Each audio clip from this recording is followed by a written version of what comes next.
That is correct, ladies and gentlemen. We should be simulcasting right here, right now, on YouTube and also Twitter. Today is going to be a very, very, very special treat for each and every single one of you. As you guys know, we do have tomorrow's newspapers today, but who do we have on the show today is a OpCat and CAT20 specialist who is a software engineer at the ever so popular now sCRYPT platform that's making waves across the Bitcoin ecosystem, and for good reason. We're going to be discussing what exactly is the differences when it comes to UTXO-based networks in comparison to account-based networks like Ethereum and Solana, especially when it comes to issuing tokens, minting, programmability, and all of that fun stuff. We got you covered on this edition of Francis Dhun Uncensored. Francis Dhun Uncensored. That is correct, ladies and gentlemen. Thank you so much for joining us today on this beautiful Saturday. No matter what part of the world you're from, you know we always appreciate each and every single one of you. We got Big Mike in the house, guys. This guy is very, very skillful in all of these different things. As I said, I had Yahweh, who's also an sCRYPT software engineer. And, you know, people were thinking I'm the expert when it comes to CAT20 and OpCat. Believe you me, I'm trying to be, so to speak, and I am learning a lot. But, you know, Big Mike's over here. He's going to be telling us a lot more on how these things work. So thank you so much, Big Mike, for joining us. And welcome to the program. Thanks for having me, Francis. My pleasure, my pleasure. So, guys, we're going to kickstart things. So do us all a favor right now. For the people who are watching us on Twitter, please retweet this live stream. I'm not joking. This is some true alpha here on the Alpha Alfonso show, and I'm very excited to have Mike. So please share, like, retweet, comment, all that fun stuff. Let's get engaged. Let's get this live stream out to everybody. So, Mike, what's going on, dude? It's like, you know, you guys have so much action happening at sCRYPT. I noticed you're also in the Fractal Bitcoin grant program, so we could dive into that a little bit more too. But please tell the viewers who don't know you, what's your professional background, please? Yeah, so I'm Mihael Sinkec. I'm currently a developer at sCRYPT. I've been there since I think it's like 3 years now at this point. I'm like an educated computer scientist by school. You know, I went to university. And before that, I had various jobs, such as a system administrator and also an engineer, like right now at sCRYPT. And yeah, that's pretty much about it, about me. Nice one. So about your background there, so are you gravitated towards UTXO networks more so than what else is out there? Like, why sCRYPT? Do you see what they're doing? It interests you, or, you know, why you chose to work with them? Or be a part of the team, I should say. Yeah. Yeah, so initially when I saw sCRYPT's work the first time, I was really intrigued by it, since I didn't really know that Bitcoin script was capable of such things. And as I researched, it turned out that it actually is, but you need the scripts that implement this programmability tend to get quite complex. And you need some high-level language or tool to construct these scripts, and that's what sCRYPT does. And yeah, once I knew I wanted to help out, and sooner or later I started working with them. Good stuff, and I really appreciate everything you guys are doing, and I'm sure the rest of the market will agree on that. Now, the way I describe sCRYPT, and please correct me if I'm wrong, is I try to be this medium between the public and the technology, and I try my best really to explain these things. And I like to bring on experts like yourself and Yahweh, who's far more involved in this than I am. So the way I see it is, you know, sCRYPT is this platform, and I start off with the Web 2 developers, right? And why is that important? Because, you know, there's a lot of Web 2 developers out there, and they know JavaScript. So if these Web 2 developers know JavaScript, something called TypeScript, which is another computer language, is a little bit more technical than JavaScript, but very similar at the same time, which allows them, I don't know, maybe about a week or a weekend to learn TypeScript, if you know JavaScript, right? And then from there now, you could come to a platform, you know, Mike, just like sCRYPT, to then compile that TypeScript into Bitcoin script. And then this is where you could really tinker around with like OpCat and the programmability that offers. But correct me if I'm wrong, please, because I don't want to be saying the wrong information here. Once again, Web2 developers, 99% of these websites are from JavaScript, which they know, and then they could easily learn something like TypeScript, and then from TypeScript you come to sCRYPT and compile that into Bitcoin script, and then there you go. So the barrier to entry for these devs, because Bitcoin script isn't that easy to learn if you know JavaScript. Or is it? I don't know. Let me know if that's a fair definition.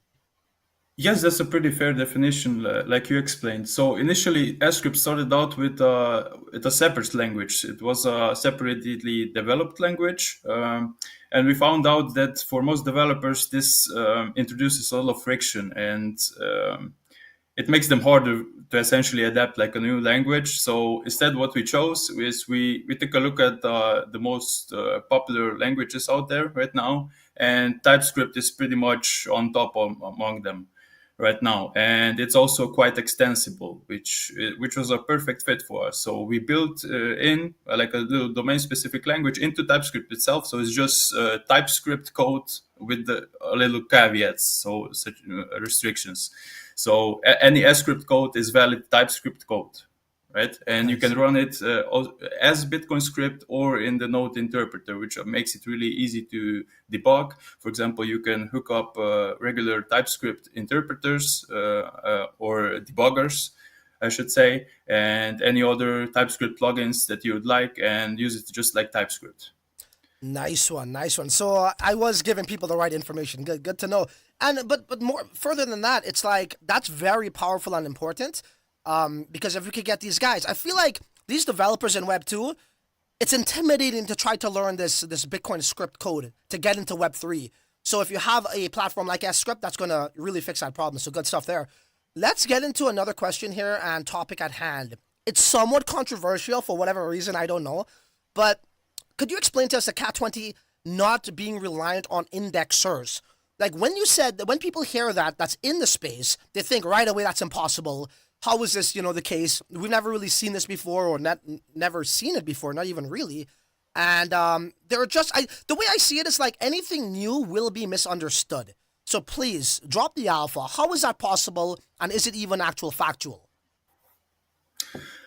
Yeah, sure. So let's maybe start with how ordinals work, which do require an indexer, say, like indexer in the ordinal sense. So how ordinals work is you pretty much embed a dump piece of data into a transaction. But the transaction itself doesn't validate the correctness of this information. So, for example, if I have, for example, 20 ordinal tokens, right? And I can create a valid Bitcoin transaction that transfers 50 of these tokens, even though I don't actually have them. And it's the indexer's jobs to validate the validity of such transactions. And you have to rely on such an indexer to be sure, is this actually correct? Because the core Bitcoin node network doesn't validate that. But with CAT20, everything is done by the transaction scripts itself. You cannot create an invalid transaction because it's ensured by a covenant embedded into the Bitcoin transaction that any new outputs won't contain invalid balances and so forth, right? And you can also, for example, if you have a deployed smart contract that handles these tokens, you can also check that they're from the valid origin, that there's not some Sybil tokens or whatever, right? And this is the main difference of why CAT20 is much more powerful than ordinals, because it's a native layer 1 token. And so the only thing you need to keep track of is where your UTXOs are. And that's why you still need some software, right, to track these, but we call it tracker in order not to confuse it with indexers in the ordinal sense, because otherwise people... Just to time out right there, because you brought up a good point, right? By the way, guys, get your questions ready if you have any and drop it in the live chat. I'll come over there soon and I'll ask on your behalf if you have anything regarding CAT20, UTXO networks, etc. Now, the trackers, right? And we're going to get into this a little bit later on down the road, but since we kind of touched up on it, let's just speak about this now. The trackers, do other networks or systems that aren't UTXO based like Ethereum have that? And is it safe to say that trackers is this, let's just call it technology or mechanism in a Web3 wallet that reflects the balances of your tokens, right? And then your indexer is something different to trackers, though. That validates that the value I'm trying to send to Big Mike is indeed one. Let's just say Bitcoin will be the wrong example. One CAT, right? That's, well, in this case, you don't need indexers for CAT, but I'm just saying if you did, the validators will be responsible for. Indexers will be responsible for validating value that is indeed the same value I'm trying to send to you, which is cat and not bat or cow or something. Yes, exactly. Right? Exactly. Okay, cool, Yes. cool. So the trackers, yeah. Go ahead. Yeah, finish off. Yeah, you can think of any block explorer as a tracker. It is pretty much what they do, but intrinsically, Bitcoin block explorers just index regular pay to witness public key hash or regular addresses, right? A standard script. But because CAT20 has a specialized script and block explorers currently don't really know about that, you need a special tracker. You can think of it like as a mini block explorer that you have for your token. Or for CAT20 tokens. When people say yes, maybe, and I love how they define it here on the CAT Protocol Twitter page, minor validated tokens. That's self-explanatory, right? Yeah. But when people, and I think in their defense, right, they just aren't aware of this type of tech. And what I would hear on Twitter is, oh, well, yeah, it may not need indexers, but at some point you always need an indexer to do something. So I think this is where they're getting confused with the tracker and the indexer, right? Yes, I think that's the main point of where the discrepancy lies. And again, that's the reason why it's called a tracker here, just to avoid confusion. Because an indexer in the ordinal space does much more. It has a much more important role than a tracker in the CAT20 world. A CAT token can live on its own without a tracker. That's pretty much it, right? Awesome stuff. Awesome stuff. So I want to ask you something else, right? Now, when it comes to minting, could you give us an example of other ways you could design a mint that, it has some form of programmability maybe in the mint? So, for example, I think a cool idea is, how we whitelist people today. It's really manual process. And this is just one example. I'm sure there's a couple others or, quite a few others. But what is a good example of programmability mints? And as I said, let's whitelist people on chain, right? It's probably something you could do for an upcoming mint, which is badass. But what else comes to mind, Big Mike, you could share with the audience here? So again, specifically with minting programmability, right? Yes. So minting is also fully programmable. You can pretty much embed any rules that you would like. A whitelisting is a good example. So that's actually quite realistic, and you don't have to even restrict it to 10 whitelisted addresses. You can do billions, because you can with OpCat you can validate a Merkle proof on chain, and so you can just include the Merkle root of a billion whitelisted addresses, and it should work perfectly fine. It shouldn't be too much more computation than, let's say, with 10 whitelisted addresses.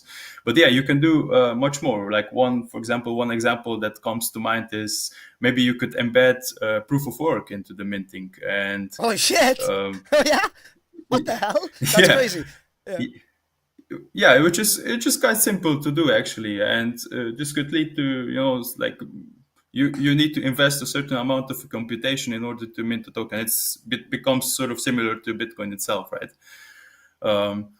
So that's one example. Another example could be automatically collecting fees for the issuer. For example, you have a project, you don't want to necessarily allocate a pre-mine or something, a certain amount of tokens, but you collect fees for the minting, which is fair, I guess, right? You could do something like this as well. Yeah, I mean, really, imagination is the limit here, right? Yeah, sorry, I didn't even say hello to the viewers, so let me just go to the live chat, Big Mike, if you don't mind here, to see what they're saying. Guys, once again, get your questions ready. Drop it in either the Twitter live chat or the YouTube live chat. But I do see a very interesting comment here from Pawan. So this tracker is like Chainlink, not ordinal indexer. So I think he's referring to price feeds and such, right? And oracles. But I don't think that's how this works. Very good question there, or comment.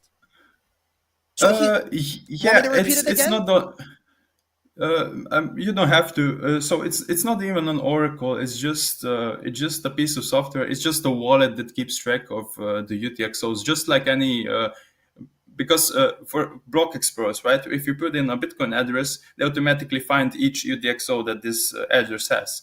And the tracker does basically the same thing, but block explorers don't have that built in yet because it's a new thing, you know, and you need some other piece of software. But in the future, maybe you'll have this built into block explorers itself. Right, right. So how does it actually track the price, though? You know what I mean? Or is that a stupid question to ask? I'm just trying to piggyback off of Uh, his comment because normally, like oracles is important on other networks, but you never hear about oracles when it comes to obviously Bitcoin is very limited. But now with like say Fractal and CAT20, is there an oracle in place of this system or no? Somewhere? Not that I'm aware of. Yeah. So yeah, I mean, price is a result of trading or marketplaces. So just as you know, Bitcoin doesn't natively have price built into it. It's the same with CAT20 tokens. It's the job of the marketplaces to find a valid Right. price based on buying and selling, right? Gotcha, gotcha, gotcha. Cool, cool, Yeah. cool. Interesting stuff. Okay, let me head on over to the Twitter live chat, guys. Once again, please drop your questions here. Sats Pump fun stuff. We could do that on another live stream, right? Let's keep it relevant to the topic at hand. So, Big Mike, we talked about minting programmability, and thank you for that alpha. That's amazing.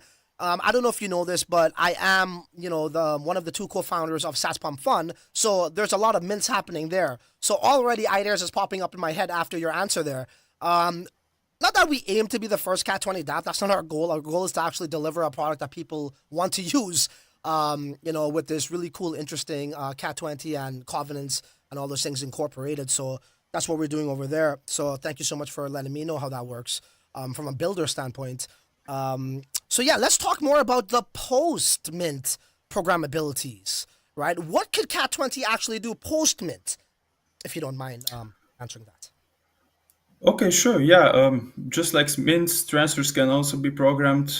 You can embed arbitrary rules in that as well. For example, one simple example would be maybe a permission token. You have a cosigner, right? So if you want to make a transaction and you will always have a cosigner to sign it. That's a pretty simple one, right? Yeah, yeah, yeah. Nice. That's possible. Yeah.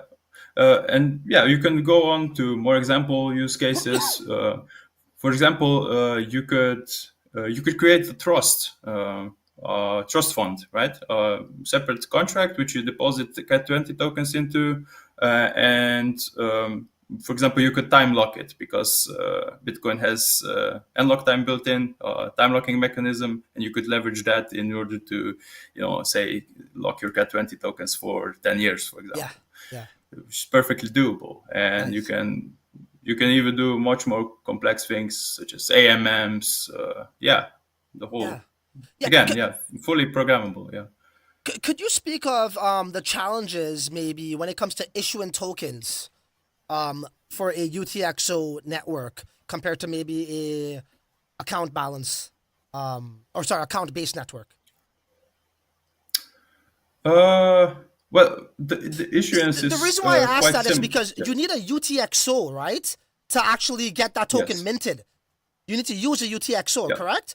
And with these account balances, it's Yes. not like that. Account based, it's not like that, right? Yeah, exactly. That's totally right. So in an account-based blockchain, what you do is you deploy a contract for a new token, right? And then you make transactions on that token. So each transaction here order matters, and each transaction needs to be. You can only transact one once. You need to do them in series, in serially. Like that's what I'm trying to say. But with a CAT20 mint, for example, you can do them in parallel because every mint is you can think of it as a tree structure, just like any Bitcoin UTXO. It all stems from a root UTXO, and you can split them up, right? And you can, for example, split one minting UTXO into 10 parallel minting UTXOs. And that way you can avoid a lot of racing conditions because you can parallelize, for example, if you have thousands of people minting at the same time, it becomes much easier to leverage the fact that the minting tree is a tree basically, and you can do Yeah. them in parallel. Yeah. Awesome stuff. Awesome. Thank you so much for that. Yeah. Yeah. Okay, just looking at the live chat here, we do have a couple questions, guys. Keep bringing them. Bringing them in the live chat.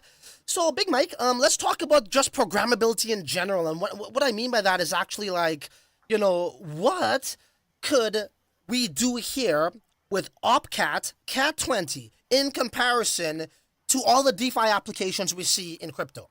Could we do the same exact things? So lending, borrowing, EMM dexes, you name it, whatever, like all of these things, games and all that stuff, right? And I know the games will have to be reliant on the actual network, but you can incorporate CAT20 into a game, like a play to earn or something. Could we actually do what other networks are doing? Or are we at a disadvantage being UTXO based? No, it's no disadvantage at all. The only thing is pretty much advantages. You can with enabling OpCat, you can do pretty much everything that you need that other chains do. Bitcoin essentially becomes like a full computational machine, which it wasn't because of missing OpCat. But OpCat is it's a simple thing. It's a simple op code that just concatenates two byte strings together. But this simple mechanisms completes the whole computational machine, and it opens up so many possibilities that were previously impossible, such as validating Merkle proofs, and the most important one is covenants. So what that essentially means on a technical level is that a transaction can introspect itself on chain, right? It can bring its own data into the execution of the script. And once you have that, you can also bring in the previous transaction and the previous transaction of that. And you can inductively validate the whole history of the tokens with minimal computation. And that's really powerful. And because a UTXO model, as opposed to an account-based model, brings in the advantage of also, first security and also scalability. Now, for security, as opposed to an account-based model, in account-based model you have something like called the global state, right? It's pieces of information that each deployed contract can read and write to. But that introduces race conditions. So if you want to, for example, validate account-based transaction, Ethereum transaction locally, it's hard to do because it can depend on a thing that was already changed. But in a UTXO model, it's purely functional. The transaction itself only depends on the previous transaction, and that's it. Once you have those, you can validate a Bitcoin transaction without even having a network connectivity, for example, right? Yeah. And you can replicate it locally. It stays the same. It doesn't depend. It's a pure function. Mathematicians would call it a pure function. And that brings so much. Avoid so many headaches in the development of even like a layer 1, and even for layer 2, if you use an UTXO model instead of an account-based model, you can scale it much more. For example, you could create a L2 that's UTXO based, and you could make it do thousands, if not millions, transactions per second, which is very hard to do with an account-based model, since an account-based model will always execute the transactions serially. It cannot parallelize them. And you always hit a certain scaling limit. For example, you can maybe push out like a couple of thousand transactions per second, which is fine. But then at this point, you cannot go further. You cannot just throw another machine at it and double the speed, which you can do with UTXO model. But with an account-based model, you're pretty much done. You just wait for the next CPU that's gonna be 20% faster or whatever. But that's pretty much it. Nice one, nice one. So let's ask this question on the other side now. Is there any advantages for these account-based networks over UTXO? Like major advantage? Well, I wouldn't call it a major advantage, but they're more easier to work with. It's much more simpler. So if you know Solidity, it's what people are used to, and it's easier to model in your head. Python's incorporated into that too, I think, right? Some code, Python code a bit in Solidity. I think a Yeah. little bit. Yeah. Yeah, I Yes. think it's called Viper or something like Okay. that. That's Okay. another alternative to Solidity, which is Python based. If I Yes. maybe I'm wrong, but it's been a Yeah. long day since I played with those things. But it's but a it's yeah, a it's a long time since I opened up my MetaMask wallet, so I could relate to you in a different way. I've just been with yeah, on the Bitcoin side here for a long time myself, so I don't blame you there. Okay, cool. That yeah. was well explained there. Now I want to ask you something a little bit not off topic. It's relevant to this though. This is a personal take. Nobody really knows, but when will OpCat ever be turned on mainnet? I mean, nobody really knows, but Oh, give me your personal or professional take. And I ask that because it leads us to another question of CAT20 being able to bridge down there in its native state. So if you could touch up on those two things, that'll be great. yes, exactly. So you asked me when. I have no idea. Just like you, it's pretty much up to the core developers, which are Yeah. mostly are from Blockstream, and Blockstream makes Oh boy. money on the fact that Bitcoin doesn't do these things, right? Thank you so much. So Thank you so much. Listen, time out, guys. Time out. Time out. I literally said the same thing on a show yesterday, Ordinal Revolution. Yagobi and Shizzy, big shout out to them. I said the same thing. Their business model relies on, small blocks, right? And transactions coming in. When the block rewards get smaller and smaller every 4 years, where else do they have to make money? And it's on high transaction fees. I'm listening to an audiobook from Roger Ver, man, Hijacking Bitcoin, and he lays it all down. So thank you so much, and sorry to interrupt you. Go ahead. yeah, yeah, but it's true, and this opcode, for example, OpCat was initially already part of Bitcoin, but it had unfortunately the early implementations of the node software had bugs in them, and Satoshi, when he was still around, found out about this bug and just disabled for safe measure some of these opcodes, such as OpCat being probably the most powerful one. But there were also others, such as OpMul, which multiplies two numbers together on stack. Interesting. And yeah, and reintroducing these things. It's reintroducing. It's not newly introducing. It doesn't really change, what Bitcoin was. It just opens up so many possibilities. Like you said, yeah, just enabling one simple opcode could bring CAT20 to the BTC mainnet as well, right? And it doesn't necessarily have to increase the block size, because that's unrelated. You have a certain amount of block size. Okay, if they don't want to raise it, CAT20 can still work fine. But again, as you said, the fees are gonna be high. So yeah, there needs to be some balance found, some argument like that all of the parties could agree on. But yeah, I think the CAT20 and a lot of people starting to realize that this thing could be much more than it is right now, which is just digital gold, as they call it. It could be much more. Yeah. Yeah, absolutely. So let's just say that happens next week. Okay, let's just say if it were to, where does the CAT20 token stand then? What happens to CAT20? Well, hopefully it will get, it will gain a lot of traction, and Right. we'll see some useful products built. What I want to see personally is, because sCRYPT enables this, is to embed them with programmability. So not just dump tokens that get traded on Exactly. some exchange and there's no goal, but maybe move on to something like more concrete. I mean, Exactly.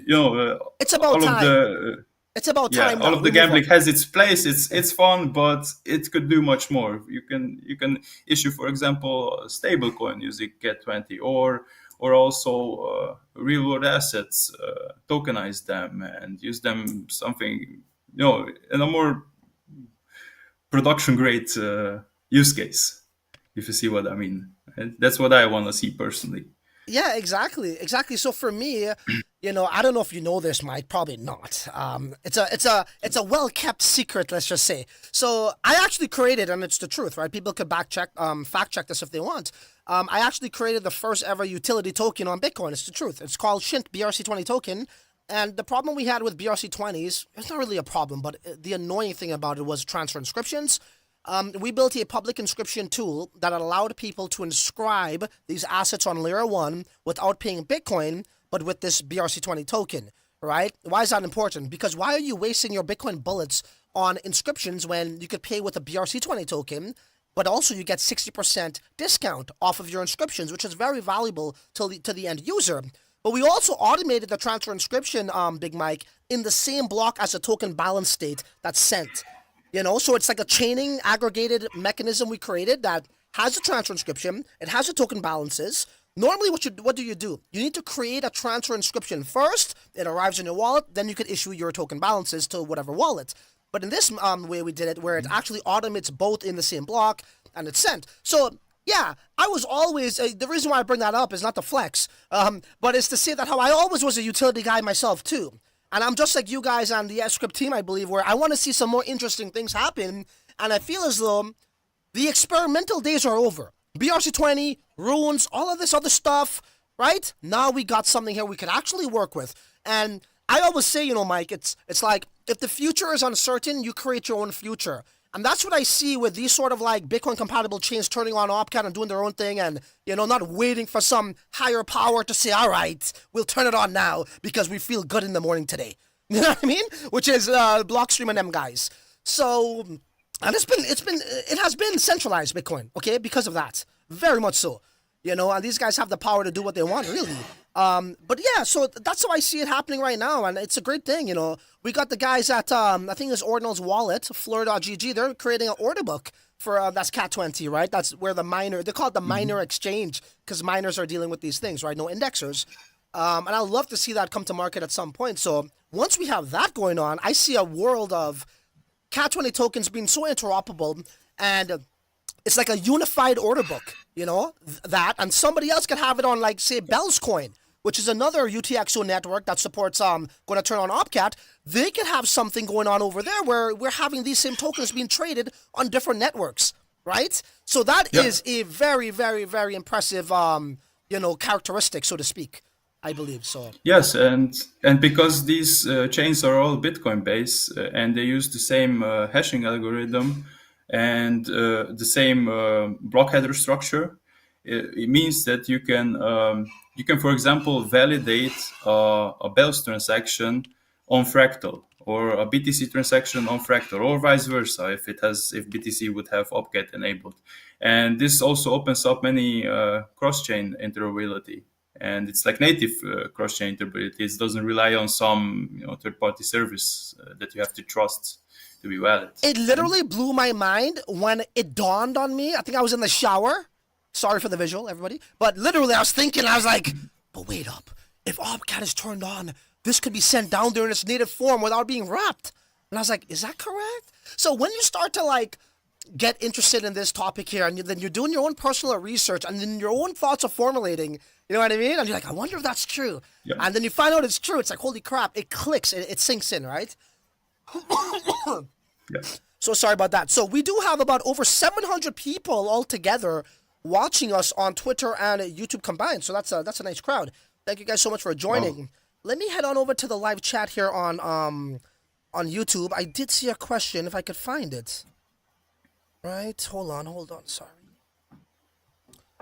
Okay. Okay, I'll ask it. So Alex on YouTube asks, is there any official roadmap from the sCRYPT team regarding it, short-term or long-term? Regarding what, though, I don't know. I don't know if you could comment on anything roadmap-wise. We're building some interesting things, specifically related to programmability of quantitative tokens. Follow us on Twitter and stay tuned. We got something coming up shortly.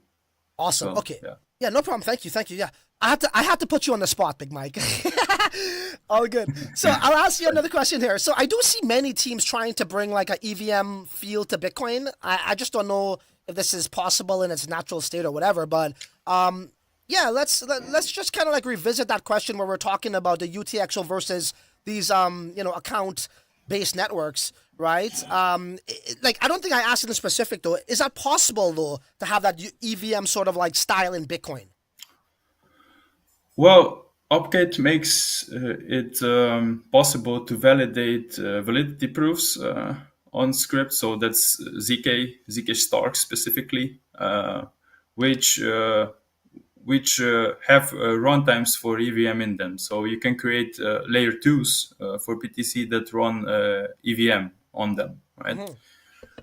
There are also some other projects that don't do this, but just rely on some threshold signature scheme in order to anchor that into a layer 1, which is fine as well. But yeah, there's EVM and the Bitcoin script machine are just two very different machines. And for layer 2s, it's fine. But again, as I mentioned before, there are a lot of if you just use Bitcoin based machines, there are a lot of symmetries between them that make them natively interoperable, which you cannot really do with some EVMs.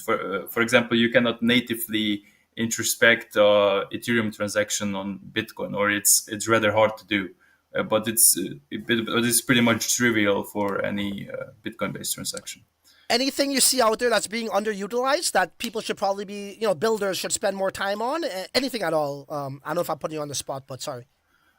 Yeah, programmability. So Yeah. it's moving really fast actually. So I'm quite satisfied with that, because if you think about it, like 2 years ago, before ordinals, I mean, pretty much none of this stuff. If I would mention to someone that this stuff is happening right now, they say no, it's Yeah, not yeah, yeah, yeah, possible. yeah, yeah. But Yeah, now it's suddenly become possible, and people are starting to see the glimpse of what could be possible, and it's exactly. yeah, It's yeah, almost like if everything else doesn't even matter anymore. Right? I mean, like other yeah. ecosystems, if Bitcoin could do this, because the narrative is, Mike, that how, Bitcoin can't do this, Bitcoin can't do that, so I'm going to make Ethereum, I'm going to make Solana, I'm going to do all these things. Then Ethereum came out, then you had other chains saying, Ethereum can't do this, it can't do that. But now it's almost like, all roads lead back to Bitcoin, right? And the eco, or Yeah. UTXO networks at least, for the security reasons, right? And the proof of work security as well. I always made a joke, and you tell me, Mike, you could probably relate to this. Before ordinals came out, I used to say that how Bitcoin developers who are highly talented and skilled, they find themselves working at general labor agency jobs at minimum wage. But little do they know how the agencies hiring them, how talented these guys are, right? Knowing Bitcoin script, because there's nothing to build on layer 1. But then all of a sudden, ordinals came out, and there's a wave of work for them. So finally, they can hang up their steel toe boots, right, from the construction site and go do what they do best. And now we see CAT20, and these, I believe we're going to see a lot of UTXO networks coming to market as well. That's what I believe, because I feel as though developers, but you tell me you are one, are gravitating towards this now, and it's interesting now, and they're understanding it's possible. So is that a fair statement there about Bitcoin developers working in other second career jobs because they couldn't do much up until now? Yes, definitely. Because yeah, again, this stuff was albeit it existed. A lot of research was done in the past 10 years about the programmability aspect of Bitcoin and everything thereof. It didn't really take any tractions, but now that's starting to change, and people who've done these things are finally starting to see some product of their labor come to fruition. And yeah, definitely, I think there's gonna be a surge in general, like UTXO programmability, Yeah. And like I would because just touch. people see, Go ahead. Go ahead. yeah, people finally see its potential as opposed to some account-based models. Yeah, I would And also say, right, if people actually read the white paper and do some research instead of just listening to what everyone says on blowing with the wind, which is, oh, sidechains are bad, oh, forks are bad, oh, layer 2s are bad. People ask me this question, and I'm not going to curse here. I'll try to be professional, but they ask me, is fractal Bitcoin, and this is a little bit off topic, not CAT20 related, but is fractal Bitcoin a sidechain? Is it an L2? I'm like, I don't give a shit what it is. What it is giving us the capabilities to trade tokens in a sustainable way. And we're not going to wait for OpCat to go live. And then they're like, oh, but it's a sidechain, it's bad. Where did you get that information from? Do you even know the original vision of Satoshi for Bitcoin? Of course you don't, right? Because you won't be saying this shit. So read the white paper. This is why it's happening, because of a certain group of people who are controlling it in accordance to their business model, right? It doesn't match the business model.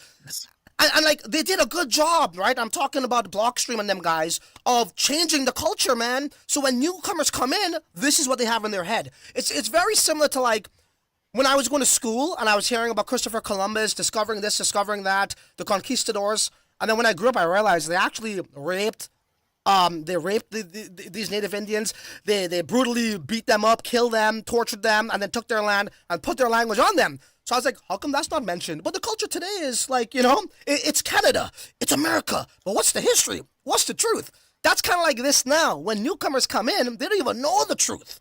You know what I mean? So this is why, and I love it because now we have entrepreneurs, right? Like Roger Ver and everybody else. BSV, I mean, I'm not a big Craig Wright guy fan, but they said, you know what, fuck this. We're going to make our own shit and we're going to activate it without asking you for permission, right? And going back to what Satoshi wanted, which was larger blocks and OpCats. You say this right now, Big Mike, to anybody, they're going to think I'm a crazy guy, right? And they're going to laugh at me. But that's the culture they created with orchestrated, coverted propaganda. Yeah. Sorry, you don't have to comment on that if you don't want to, if it's too controversial. But No. I think it's totally valid description of because people were fed up because they could see the potential which other people couldn't, but they have this very big interest that they had to face against, and ultimately they lost for now, but the idea was still there, right? And now it's starting to take some shape, because for now it was pretty much theory, but that's starting to change.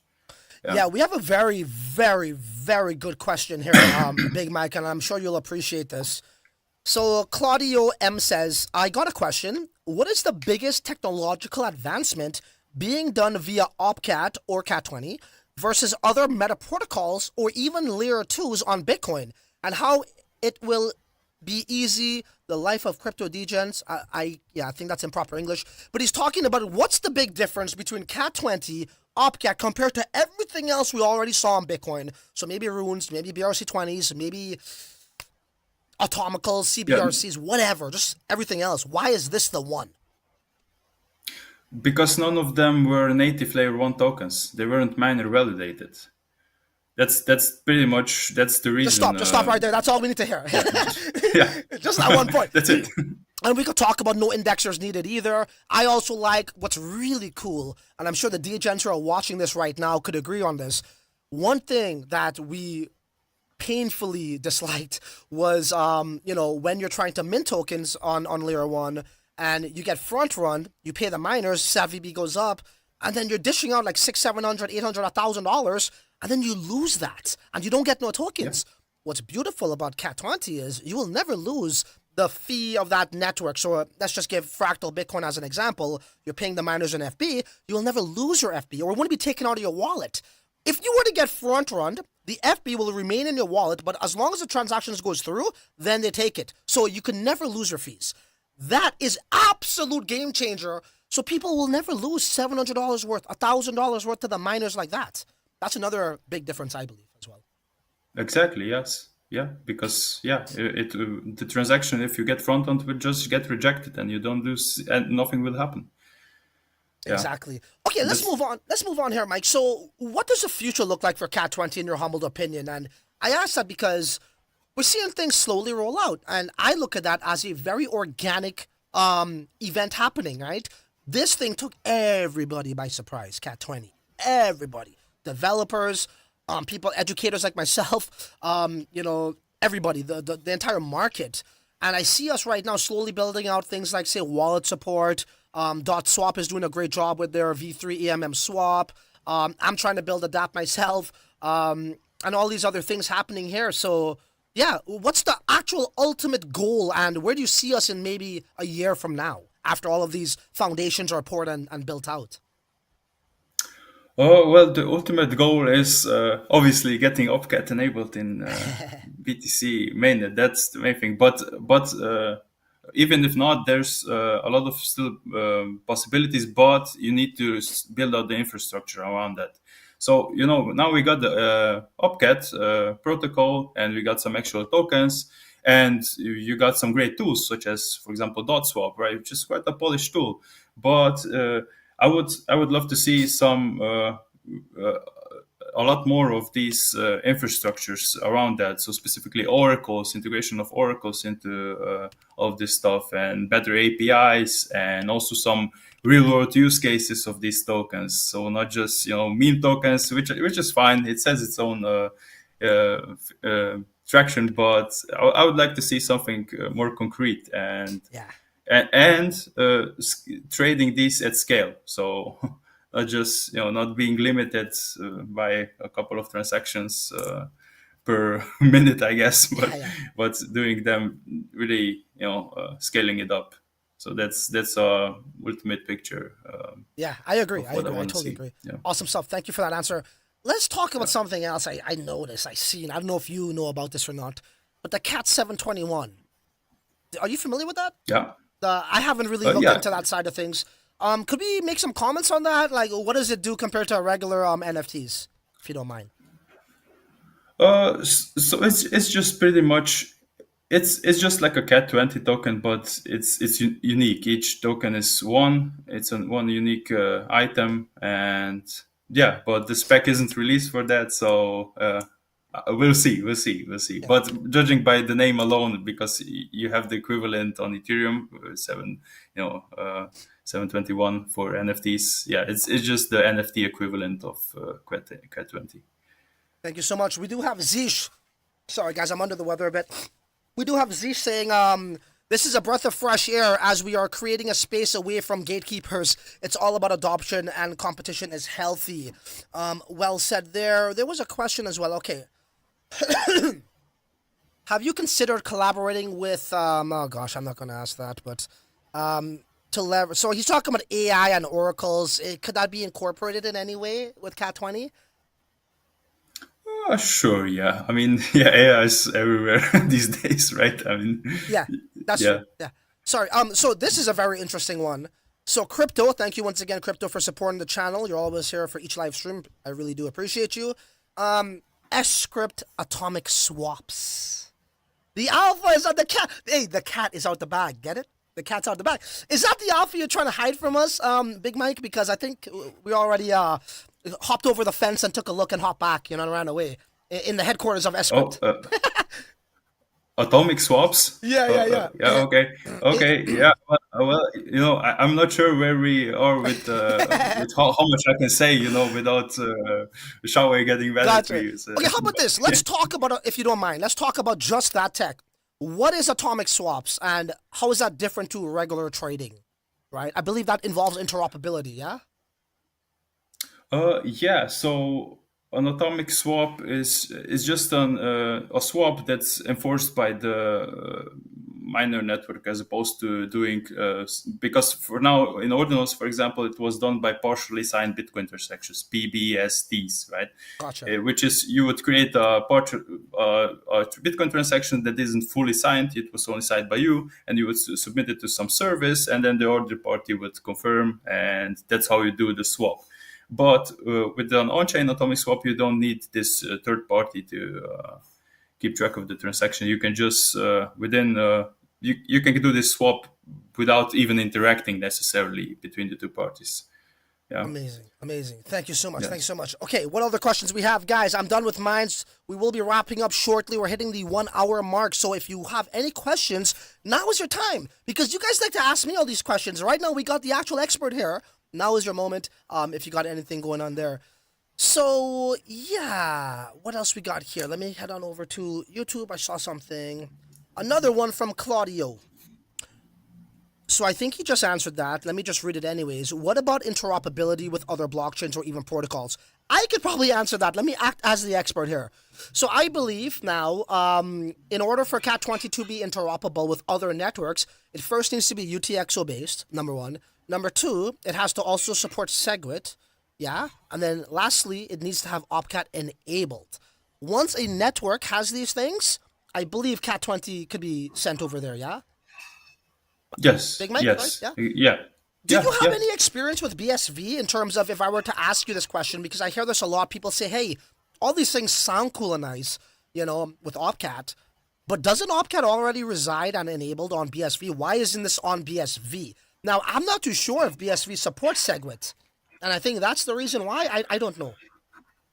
No, SecWit it doesn't. So you have this separate issue of we used to call it back to Genesis problem, where you would validate a token's history on chain, right? That it actually stems from a certain Genesis transaction, and that this transaction could be 2 transactions behind, or it could be like 1 billion transactions behind. And with SegWit, that makes it really easy for you to validate. But we didn't have SegWit on BSV, so we resorted to some other solutions such as recursive ZK snarks. And there's also some solution created right now by some guy that apparently doesn't require ZK snarks, or you could also use oracles. Okay. And yeah, with SegWit you don't have this problem. But as regarding to opcodes, yes, it was everything that you might need is labeled there. So you have big integers, you have opmul, you can multiply them together, and they can be quite huge. You practically never hit the limit really there. And you have opcat, and you have some other opcode as well. That each of which was initially part of Bitcoin until it got, for various reasons, disabled. So everything is there. Which makes it quite powerful for sCRYPT, and that's why sCRYPT initially started there, because you can just see it as a testnet where everything is Exactly. where you have no artificial restrictions. It's the ultimate UTXO. What's possible, essentially. Exactly. Interesting stuff. I like a little bit off topic here. I think if it wasn't for Fractal, I don't know if this would be possible, right? Right, and because it brought ideas to curious and creative builder minds, right? Such as whoever invented CAT20. I don't know who the heck that is, but somebody did. And if it wasn't for Fractal, I don't think the thought would have been like, okay, well, I can actually deploy this here. Let me do it. Maybe this individual had the idea long time, but they're like, I can't do anything because where's the network? So not only do you need, and I would argue this, Big Mike, it's like, even if OpCat turns on, right, which is amazing, we still got issues. Mm-hmm. So we got programmability. Okay, cool. But what about the ballooning of the network and the block size still being so small, right? That's a problem, right? And the long block confirmations is another problem as well. Because I say this, when it comes to trading fungible tokens, it has to be fast and efficient. It just can't be that damn slow. Sometimes we're going to wait, 30 minutes for a freaking swap? Who the heck's going to wait for that? Now, maybe there's other things happening down there, like, I believe, like, you probably won't agree on this at all, but things like rare sats and maybe ordinal art, which I'm not really a big fan of, but those things make more sense because it doesn't involve a high frequency style of trade, But something like fungible tokens, bro, I still, like, it's great that turns on, but Layer 1 still has other issues when it comes to fungible tokens outside of OpCat. I don't know if you want Yes, exactly. You're very right about that. So one obvious one that I can point out is you cannot multiply two numbers together. You have to resort to some emulation of this multiplication, which takes up a lot of space, a lot of script size, and it would be much easier if you have opmul enabled. The other thing is block size, obviously, but medication for this block size limit is RBF, right? You have RBF in BTC, which makes it really hard for you to do something called zero conf transactions, where you would just hand over like a small value transaction that you don't really mind if it gets, like, if you have a reorg and it gets lost. You could have without RBF you could do this, but if you have RBF you can get front round, right? And RBF is I don't like it very much. It shouldn't be part of the BTC network at all. And that's also and there are also many artificial limits on the script execution itself. You can have so many elements on the stacks always, and the elements can be only a maximum of 520 bytes, for example. Lots of limitations, but OpCat is a very small change, but it brings you a lot closer to to something more powerful. Yes, absolutely. Thank you. We do have a commenter from Johnny Himalaya. Thank you so much, Johnny, for watching on Twitter. Guys, follow Johnny. Johnny's been dropping some serious alpha. I've been learning from his tweets as well. So he wrote up a good article as well on this entire topic here. Well, not this topic, but about CAT20 and the differences on other chains trying to do programmability. Or sorry, differences of other token standards trying to do programmability as well. So Johnny asks, can you elaborate on why it's easier to do cross-chain proofs, locks, unlocks, etc. with a UTXO network than it is on account-based? Sorry to put you on the spot. It's no, it's fine. So what I meant this is specifically Bitcoin-based chains, because if you have SHA-256 on stack and you have the same transaction structure and you have also the same block header structure, it means you can just import a serialized transaction from another chain, validate the Merkle proof, validate that it has a certain amount of proof of work invested into it, and you can be sure that this is actually a valid transaction from another chain. And that means you can, for example, validate that you locked a certain amount of, I don't know, like Bell's coin on Bell's network on Fractal, for example, right? And or burned for that matter. And you can, that way you can transfer tokens over, right? You burn them on one chain, validate the burn on the other chain, and issue a new one on that chain, for example, right? Yeah, awesome stuff. Awesome, thank you. So this is an interesting comment as well here from Axie Made. And this is the truth of what I've discovered in the book. And just because I read a book or listen to it, I don't believe everything they say. I do my own independent research and see if it makes sense, and then I'll give them more leeway. But Aximate says RBF, replaced by fee, shouldn't be part of the Bitcoin network at all anyways. I think that was a lot of stuff, right? A controversy when it was introduced by the same people. That caused a bunch of other problems. Yeah, it's just it's like a band-aid for the problem of transactions being stuck in the mempool. So what you do is you hire the fee, but how you do that? Oh, we'll enable some mechanism so you can just replace. So you guys can fight over the fee. That's what they say. That's what it is. We'll let you guys fight over the fee. We don't care. Whoever has the highest fee, we'll take it. That's what they're doing.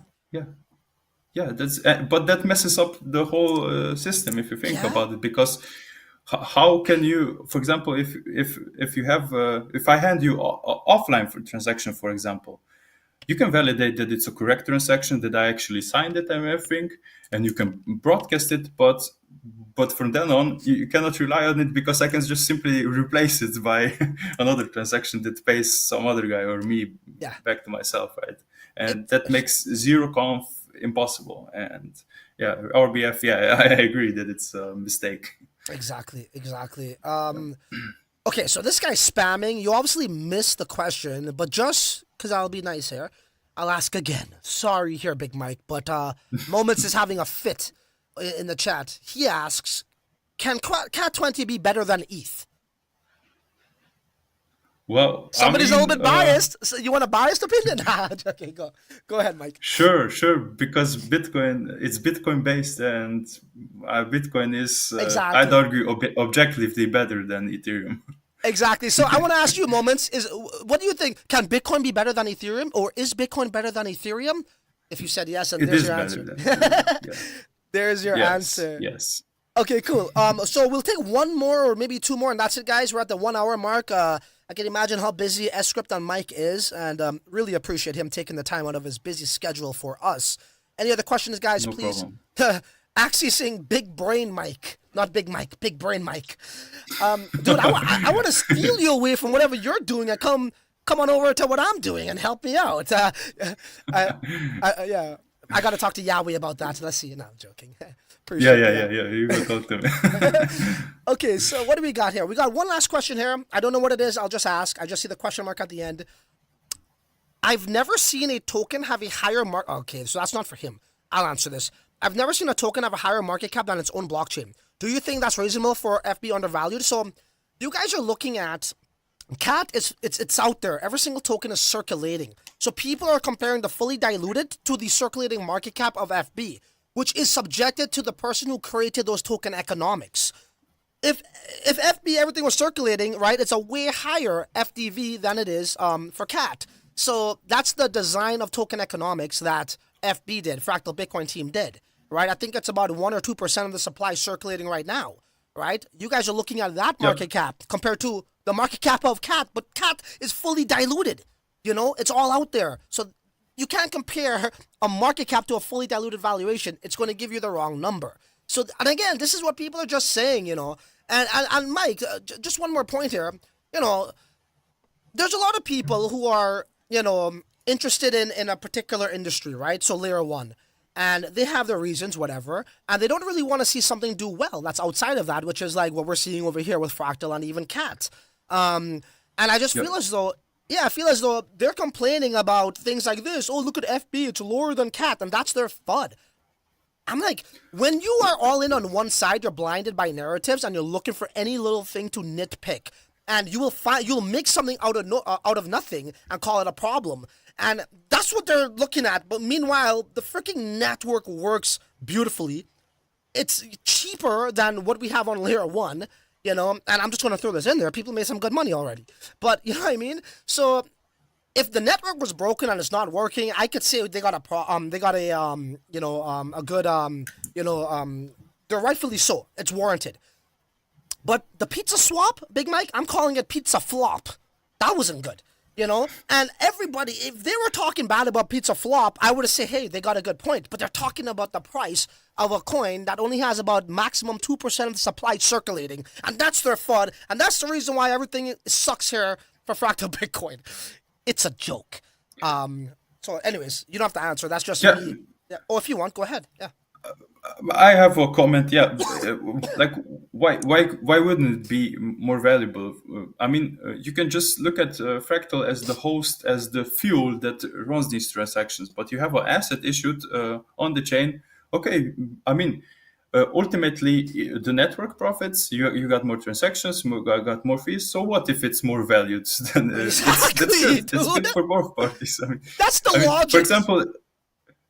Yeah, I mean, you could issue US dollars on Fractal as a stable coin, and US dollars is worth a lot, more the total supply than Fractal, and it shouldn't be really be dependent, right? Dude, this is the psychology guys like me gotta deal with, right? This is the logic. Like, you know, like how do I become like feed off of this, right? But this is the type of stuff I gotta go through as this educator. Very, very interesting stuff. Yeah, Fractal is the fuel, Axie says as well.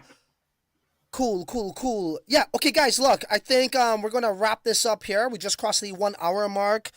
I just wanted to say thank you so much for everybody who joined us. Thank you so much, Big Mike. Keep an eye on the sCRYPT team. Their Twitter. Go on over to their Twitter. Follow them. I believe they're going to lead the way here because I see them in the grant program, and I'd love to know what they're brewing up. Guys, one thing as well I want to say, CAT20, I don't really see it native to Fractal, although it was born and used there first. CAT20 is going to be used across multiple UTXO chains that support sCRYPT and also OpCat enabled, so keep that in mind. And I think the best is still yet to come, so make sure you keep it locked and loaded on the channel and also following sCRYPT, because I believe, like what he said too, more interesting things are in the works. So Mike, I don't know if you want to tell the viewers anything before we go. Now is your chance. Oh, no, thanks for having me. I hope I bring out some useful information for your viewers. So yeah, follow us on Twitter. You can also follow me, and I'll be glad to answer any questions that you might have. I love talking about this stuff. So yeah, thanks for having me again. Awesome. Thank you so much, Mike, once again. And that's all we got for y'all. So until the next live stream, interview, or upload a video, your ass is on your own, bro. Later.